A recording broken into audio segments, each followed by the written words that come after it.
Accounting and e-filing പഠിക്കാം കുറഞ്ഞ ചിലവിൽ. അക്കൗണ്ടിംഗ് കോഴ്സ് പഠിച്ചു കഴിഞ്ഞ് പ്രാക്ടീസിനു വേണ്ടി വീണ്ടും ഇന്റേൺഷിപ്പ് ചെയ്യാൻ മാസങ്ങൾ ചെലവഴിക്കുന്നവരാണ് പലരും. അത് മറികടക്കാനായി IHT കമ്പ്യൂട്ടർ കോളേജ് പുതുതായി ആരംഭിക്കുന്നു NERGY 360. ഈ കോഴ്സിലൂടെ നേടാം അക്കൗണ്ടിംഗ് മേഖലയിൽ ഉയർന്ന ജോലി. അഡ്മിഷൻ ആരംഭിച്ചിരിക്കുന്നു. IHT computer college, Payyanangadi, Tirur. Branch police line, Tirur. Phone 9847 300 120.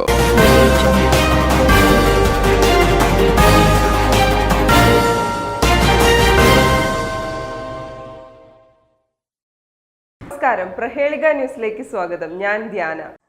9ാം class വിദ്യാർത്ഥിനി വീടിനുള്ളിൽ തൂങ്ങി മരിച്ച നിലയിൽ. ആറ്റിങ്ങലിൽ 9ാം ക്ലാസ് വിദ്യാർത്ഥിനി വീടിനുള്ളിൽ തൂങ്ങി മരിച്ച നിലയിൽ. ഊരിപ്പൊയ്ക വലിയവിള വീട്ടിൽ ബിനു, സജിത ദമ്പതികളുടെ മൂത്ത മകൾ സംഗീതയാണ് മരണപ്പെട്ടത്. ആറ്റിങ്ങൽ അവനവഞ്ചേരി ഹൈസ്കൂളിലെ 9ാം ക്ലാസ് വിദ്യാർത്ഥിനിയാണ്. പഠനത്തിൽ മിടുക്കിയായിരുന്നു. മരണകാരണം വ്യക്തമല്ല. ന്യൂസ് ഡെസ്ക്, പ്രഹേളിക ന്യൂസ്. രോഗപ്രതിരോധ ശേഷി വർദ്ധിപ്പിക്കൂ, അസുഖങ്ങളെ അകറ്റൂ. ചുക്ക്, മല്ലി, തിപ്പല്ലി, കുരുമുളക്, ഗ്രാമ്പു, കരിഞ്ജീരകം തുടങ്ങിയ 9 ചേരുവകൾ ചേർന്ന ഗാന്ധിഗ്രാമം ചുക്ക് കാപ്പി കുടിക്കൂ. ഗാന്ധിഗ്രാമം, വയനാട് ഗവൺമെന്റ് ബോയ്സ് ഹൈസ്കൂളിന് സമീപം, തിരൂർ, തെക്കുമുറി.